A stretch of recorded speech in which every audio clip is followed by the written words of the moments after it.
میرے گھری معاملات بہت خراب ہیں، لہٰذا میں خودکشی کرنا چاہتا ہوں۔ کیا خودکشی کرنا جائز ہے؟ یہ بتا دو مجھے، میں انتظار کر رہا ہوں آپ کے سوال کا۔ میں بہت پریشان ہوں، مالی پوزیشن میری ٹھیک نہیں ہے، کرائے کا مکان ہے میرا۔ اسی طرح ایک اور فون آیا پاپا، وہ کہہ رہے ہیں میں مقروض ہو گیا ہوں، جوا کھیلتا تھا اور یہ تھا اور یوں ہو گیا، اور یہ میرے پیچھے پڑے ہوئے ہیں، میرے گھر سے مجھے نکال رہے ہیں، اور مجھے بتائیے میں خودکشی کر رہا ہوں، میں یہ حالات نہیں دے سکتا، وہ مجھے دھمکیاں دے رہے ہیں، میں پیسے بہت ہار گیا ہوں۔ اب یہ دو اس طرح خودکشی کے پیغامات موصول ہوئے ہیں۔ اللہ تعالیٰ ان دونوں کی اور جو مسلمان اس طرح مایوس ہوئے ہیں، اللہ تعالیٰ ان سب کی پریشانیاں جو ہیں وہ دور فرما دے اور ان کو اپنی جان اپنے ہاتھوں ہلاکت میں ڈالنے سے بچنے کی توفیق مرحمت فرمائے۔ دراصل خودکشی جو ہے اپنے آپ کو مار دینا، یہ اس لیے آدمی کرتا ہے، یعنی اس تصور کے تحت کرتا ہے کہ میری یعنی کہ گھر والے ستا رہے ہیں تو اس ستاپے سے جان چھوٹ جائے گی، یا میں مقروض ہو گیا ہوں تو میرے مقروضوں سے میرا پیچھا چھوٹ جائے گا اور میری یہ تکلیفیں اور جھنجھٹیں جو ہیں وہ ختم ہو جائیں گی، میں خودکشی کر لوں گا تو میں پرسکون ہو جاؤں گا۔ اگر یہ تصور ہے، شاید یہ تصور ہو، تو اصل یہ تصور ہی غلط ہے۔ یہ بس مدنی پھول اگر آپ ذہن میں راسخ کر لینا کہ خودکشی کرنے سے جان چھوٹتی نہیں بلکہ پھنستی ہے۔ دیکھیں ابھی آپ نے ٹیلی فون کر کے ہم کو مطلب یعنی کہ پوچھا، مشورہ کیا، خودکشی کرنے کے بعد جب روح نکل جائے گی تب کس سے مشورہ کریں گے؟ ابھی ہم نے آپ کو تسلی دی، دعائیں دی، اس کے بعد آپ کو کون دعائیں دے گا؟ لوگ مسئلہ پوچھنے نکلیں گے کہ اس کا جنازہ پڑھے کہ نہیں پڑھے۔ دوسرا یہ کہ خودکشی کرنا حرام اور جہنم میں لے جانے والا کام ہے۔ جان کس طرح پھنستی ہے خودکشی کرنے والے کی یہ بتا دوں۔ اگر یہ تصور جان چھوٹتی ہے تو چھوٹتی نہیں بلکہ پھنستی ہے۔ اور کس طرح پھنستی ہے؟ اس طرح پھنستی ہے کہ جس نے خودکشی کی نا، اب جس انداز پہ خودکشی کی اسی انداز پر اس کو عذاب دیا جاتا ہے۔ مثلا کسی نے اپنے گلے پر چھری پھیر دی تو اب وہ عذاب کی صورت یہ ہوگی، وہ اپنے گلے پر چھری ہی پھیرتا رہے گا، اس کی چھری سے وہ ذبح ہوتا رہے گا، اور جس وقت وہ ذبح ہوتا ہے نا اس وقت اس کو آنکھیں کھل جاتی ہوں گی کہ یہ میں نے کیا کر دیا، ہائے اب میرا کیا ہوگا، لیکن اب پانی سر سے اونچا ہو گیا، اب کچھ نہیں ہو سکتا۔ کسی نے اپنا گلا گھونٹ دیا، اب گلا گھٹتا رہے گا، اس کا عذاب اس کا۔ تو میرے پیارے پیارے اسلامی بھائی جو اس وقت مایوس ہو گئے ہیں اور خودکشی کا سوچ رہے ہیں، میں ان کو مشورہ دوں گا کہ آپ مکتبۃ المدینہ سے رسالہ خودکشی اور اس کا علاج اس کو پڑھ لیجئے، انشاءاللہ آپ کی آنکھیں کھل جائیں گی، اللہ تعالیٰ آپ کی مشکلات آسان فرمائے گا۔ اس میں کچھ اوراد و وظائف بھی دیے ہوئے کہ یہ پڑھ لو وہ پڑھ لو تو آپ کی پریشانیاں دور ہوں گی۔ اس طرح کے لوگ جو خودکشی کرتے ہیں نا، یہ عام طور پہ بہت جذباتی ہوتے ہیں، سوچنے کی قوت کم ہوتی ہے، فیصلہ پہلے کرتے ہیں سوچتے بعد میں، وہ سوچنے کا وقت چلا جاتا ہے، تو اس لیے جذباتی نہ بنے، اللہ تبارک و تعالیٰ کی رحمت پر نظر رکھیں۔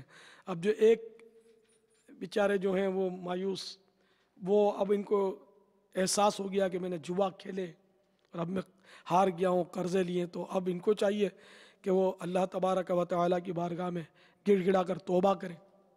تو جب پوری یعنی کہ توبہ کامل ہوگی نا سچے دل سے ندامت کے ساتھ، تو اللہ تعالیٰ راستے نکال دے گا۔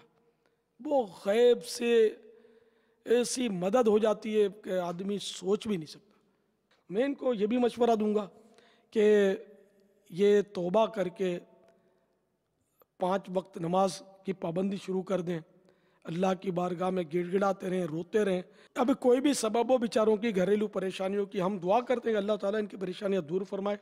میں ان کو تسلی دوں گا، دلاسا دوں گا کہ آپ بالکل گھبرائیں نہیں، اللہ کی رحمت سے مایوس نہ ہو، توبہ کا دروازہ کھلا ہوا ہے، رحمت کا دروازہ بھی کھلا ہوا ہے۔ آپ اللہ کی جناب میں دعا کریں، ہم بھی دعا کرتے ہیں، انشاءاللہ آپ کی بہاریں لوٹ آئیں گی انشاءاللہ عز و جل، اور آپ کو اللہ تعالیٰ مایوس نہیں کرے گا، وہ ضرور نوازے گا۔ آپ اس کی بارگاہ میں بس جھک جائیں،